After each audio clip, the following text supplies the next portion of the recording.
Histoire de la femme du sultan et son vizir.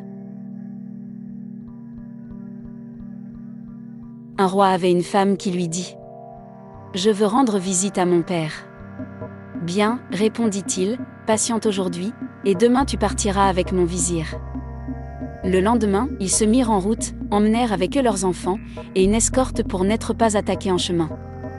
Le vizir dit aux gardes : « Veillez, afin que nous ne soyons pas pris, si les voleurs viennent dans l'intention de nous prendre. » Ils restèrent occupés à garder la tente, tandis que le vizir entra chez la femme, épouse du roi.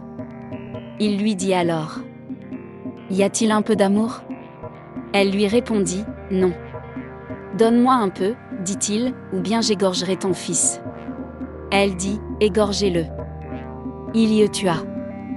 Le lendemain ils repartirent. Arrivés au moment du coucher du soleil, ils passèrent la nuit. Le vizir dit aux gardes : « Veillez afin que nous ne soyons pas pris. » Tandis que les gardes veillaient, il entra chez la femme. Il lui dit : « Allons, donne-moi un peu d'amour, ou bien j'égorgerai ton second fils. » « Égorgez-le, lui dit-elle. Il y tua. Le lendemain ils partirent et, au coucher du soleil, s'arrêtèrent pour passer la nuit. Il dit à la femme : « Donne-moi un peu ou bien je t'égorgerai toi-même. » Elle lui dit : « Attends-moi un instant, je vais faire mes ablutions. » Il répondit : « Fais tes ablutions. » Maintenant, dit-elle, je vais prier. Elle adressa sa prière au Maître des mondes, récita la Fatiha, et dit : « Ô mon Dieu, délivre-moi de ce vizir, afin qu'il ne découvre pas sur moi les parties secrètes. » Elle parla ainsi, et le Maître des mondes reçut sa prière. Il lui donna des ailes d'oiseau et elle vola vers le ciel. Au matin, elle descendit dans une grande ville et rencontra un homme sur la route. Elle lui dit : « Par la face de Dieu, donne-moi votre vêtement, et je vous donnerai le mien. » « Que Dieu vous honore, lui répondit-il, prenez-le. » Alors elle fut belle. Cette ville n'avait pas de roi.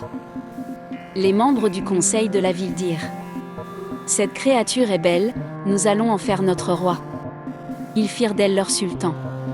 Le canon parla en son honneur, et les tambours battirent. Lorsqu'elle s'était levée pour aller vers le ciel, le vizir avait dit à ses gardes : « Vous témoignerez sur elle qu'elle est allée au ciel, afin, quand je verrai le roi, qu'il ne me demande pas où elle est. » Mais le roi, son mari se leva alors, et dit au vizir : « Je veux aller chercher ma femme, tu as menti, allons, accompagne-moi. » Ils partirent et allèrent de village en village. Ils interrogeaient et disaient : « Y a-t-il ici une femme qui a été trouvée récemment ? Nous l'avons perdue. » Et les gens du village leur répondaient : « Nous ne l'avons pas trouvée. » Ils passaient alors à un autre village et interrogeaient.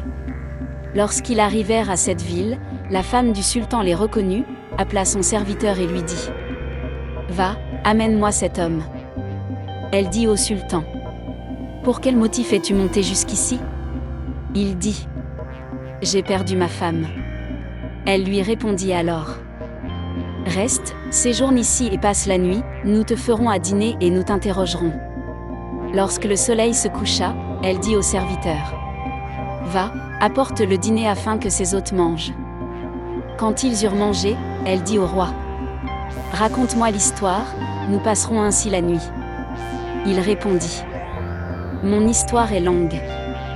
Ma femme est partie, elle est allée en compagnie de mon vizir. Ils effectuèrent le voyage, puis mon vizir me dit : « Par Dieu, votre femme est allée au ciel. » Je lui ai répondu : « Non, vous en avez menti. » Puis je me suis mis à sa recherche. Elle lui dit alors : « C'est moi qui suis votre femme. »« Comment êtes-vous venu jusqu'ici ? » répondit-il. Elle raconta. « Après être partie, votre vizir vint me trouver, et me dit : « Donne-moi ou bien j'égorge ton fils. » « Égorgez-le, lui répondis-je, et il les tua tous les deux. » Et elle dit, s'adressant au vizir : « Et votre histoire, comment est-elle ? » « Attendez-moi, dit le vizir, je vais uriner. » Il la craignait. Mais le roi lui coupa la tête. Le lendemain, elle réunit le conseil du village, et lui dit : « Pardonnez-moi, car je suis une femme. »